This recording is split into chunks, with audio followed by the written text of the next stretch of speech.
It is the GOP's turn to take the stage this week. The Republican National Convention kicking off tonight, mostly virtual, from Charlotte, North Carolina. Several party heavyweights scheduled to speak this week. President Trump, who is set to appear all 4 nights. Joining me right now, former acting White House Chief of Staff, former Office of Management and Budget Director Mick Mulvaney. Mick, great to see you this morning. Thanks very much for being here. Thanks as always for having me, Maria. Good morning. So what kind of economic message should we expect from the convention? That if you give the president another 4 years, he can do what he did in the first 3 years. Keep in mind, I saw Joe Biden talk about economics during his speech last week. He talked about creating 5 million manufacturing jobs in the first 4 years. If you actually go back and look at the numbers, which we have, and I did when I was at the Office of Management and Budget, the Obama-Biden administration actually lost 100,000 manufacturing jobs over their whole 8 years. Now Biden says he wants to create 5 million in his first 4 years. Listen, voters may like Democrats when it comes to things like the environment or social justice, but when it comes to the economy, the Republicans have a much stronger position. That's what the president needs to remind people, that things were really, really going well before COVID. If you let him take over for another 4 years, you let him bring the country back from COVID, he can do the same thing. And the president and the campaign released the president's agenda for a potential second term. And in that list is creating 10 million jobs in 10 months, Mick. This is what the president is trying to do, 10 million jobs created in 10 months. Is that doable? How is he going to do that?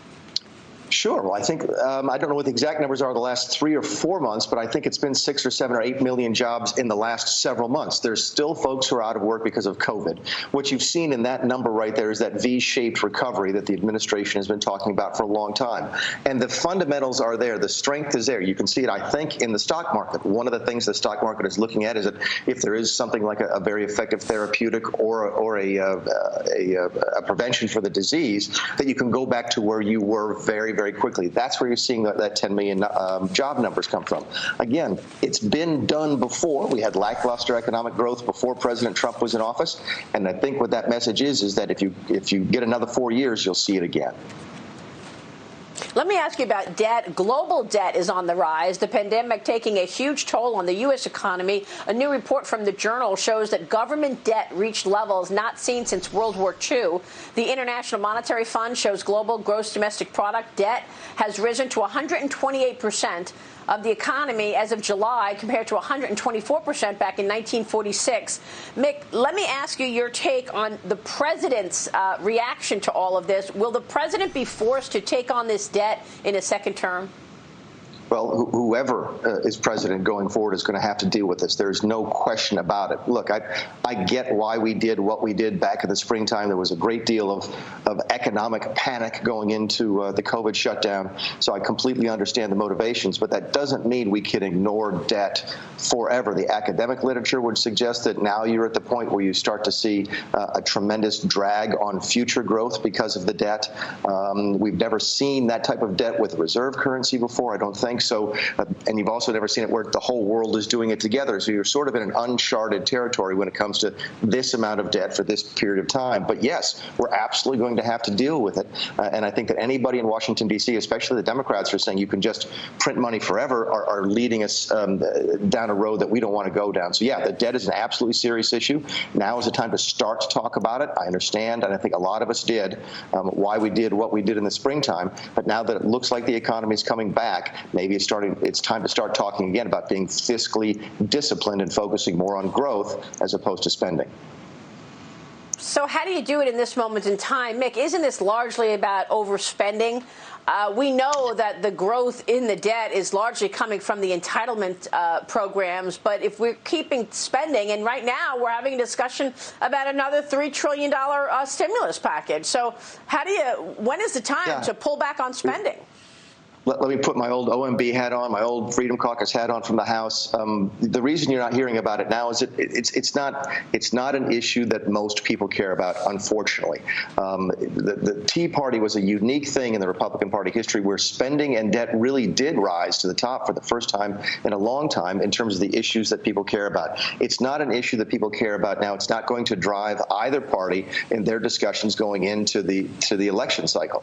They're going to talk more about some of the bigger topics topics that are important to people, such as COVID and their health and their economic opportunity. But that doesn't mean it's not real. It is real, and it's going to be there. And in the back pages of everybody's policy book, they better have something to say about what happens if you end up in a debt crisis, what happens if you end up in an economic pinch because of the debt, because it's real and it's there. But it's not going to be discussed between now and November because it doesn't move people's votes. Well, you know, Glenn Hubbard said that for now, governments should not worry about mounting debt and instead focus on bringing the virus under control. That's Glenn Hubbard, the chairman of the Council of Economic Advisors under President George W. Bush, because you've got interest rates where they are, Mick. I mean, isn't there some sense to that? With rates at zero right now, it's not like the debt is becoming more expensive. So maybe it's a time to put it aside for now. Yeah, and listen, I get Glenn's comments, and I think I prefaced mine by saying the most important thing right now is getting rid of COVID. And when you and I have talked on this show previously about what a next stimulus program might look like out of Washington, that it should be focused on getting rid of the disease, preventing the disease, curing the disease, because that's the root cause of the economic difficulty that we have. If all we do is throw money at the symptoms, we're simply going to be in the same place 6 months and 12 months down the road. So I get all of that. But the bottom line is, while debt is cheap now, it doesn't mean it's always going to be cheap. What can put an ordinarily healthy company out of business? We saw this during the financial crisis. Too much debt, when interest rates and cash move against you. Yes, you can layer on debt right now, and it doesn't cost that much. It's practically free. But if you're carrying $30 trillion in debt and interest rates go to 3%, that's $900 billion a year in interest carry. So you have to be very, very careful. I think the administration is right to sort of be cautiously looking at this next stimulus package, if any, and maybe we've already done enough, and it's time to start looking again at bringing spending under control. So do you think we will get another stimulus package, Mick? I mean, this fight over the Postal Service, this fight over monies to cities and states, where do you stand on this? The Democrats don't want to make a deal, I guess, unless there is serious money going to the states and cities who are looking at budget shortfalls. Yeah, and I've been wrong about this every time I've been on the show, because I guaranteed you they'd have one before they left in August, and they didn't, and then I guaranteed you we'd have one by now, and we haven't. It's almost the end of August. So I am surprised. I think what happened is that the Speaker, Nancy Pelosi, overplayed her hand. She thought the president would cave and come down from his, meet her in the middle, so to speak, on his $1 trillion offer to her $3 trillion offer. And by the way, I do think a lot of the reaction to the post office issue has a lot to do with that. Nancy was hearing from a lot of her people, her supporters, her members in the House, that she overplayed her hand on stimulus and they needed to change the topic, hence the discussion about the Postal Service and this rare midsummer vote.